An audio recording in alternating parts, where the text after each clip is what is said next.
விருதுநகர் மாவட்டம் நரிக்குடியில் ஏடிஎம் இயந்திரத்தை உடைத்து கொள்ளையடிக்கும் முயற்சியில் ஈடுபட்ட இளைஞருக்கு போலீசார் ஜெயிலில் விருந்து வைத்திருக்கின்றனர். டிப்டாப் உடையணிந்து கைவரிசை காட்டி வந்த இளைஞர் போலீசில் சிக்கியது எப்படி? ஏடிஎம் இயந்திரத்தை உடைத்து கட்டுக்கட்டாக பணத்தை திருட முயற்சி. ஏடிஎம் மைய ஊழியர்களுக்கு ஷாக் மேல் ஷாக் கொடுத்து நேக்காக தப்பிக்க முயன்ற இளைஞர். ஓடவும் முடியாது, ஒழியவும் முடியாது என இளைஞரை சிக்க வைத்த சிசிடிவி கேமரா. நடந்தது என்ன?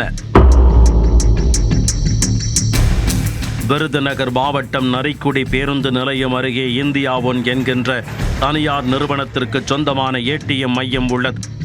இந்த ஏடிஎம் மையத்தில் கடந்த 14ஆம் தேதி பணம் நிரப்ப வந்தபோது ஏடிஎம் மெஷினின் முன்பக்கம் மற்றும் பக்கவாட்டு பகுதியானது மர்ம நபர்களால் உடைக்கப்பட்டிருந்தது. அதிர்ச்சி அடைந்த ஊழியர்கள் ஏடிஎம் மெஷினை திறந்து ஆய்வு செய்தபோது பணம் பத்திரமாக இருப்பதைக் கண்டு நிம்மதி பெருமூச்சு விட்டார்.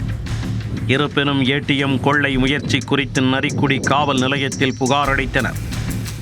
புகாரின் பேரில் போலீசார் ஏடிஎம் மையத்தின் சிசிடிவி கேமராவை ஆய்வு செய்து நடத்திய விசாரணையில் திருடன் வசமாக சிக்கினார்.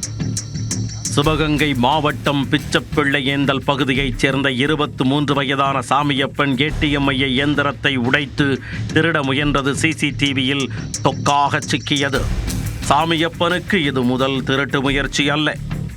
டிப்டாப் உடையணிந்து ஏற்கனவே பலமுறை திருட்டில் ஈடுபட்டதும், ஆனால் அத்தனை முயற்சியும் தோல்வியிலேயே முடிந்தது. இந்த நிலையில் சாமியப்பன் மீது திருட்டு முயற்சி வழக்கு பதிந்த நரிக்குடி போலீசார் அவரை நீதிமன்றத்தில் ஆஜர்படுத்தி சிறையில் அடைத்தனர். தொடர் விசாரணை நீடித்து வரும் நிலையில் இவரால் வேறெங்கெல்லாம் திருட்டுச் சம்பவம் அரங்கேற இருந்தது என்பது குறித்து தெரிய வரும்.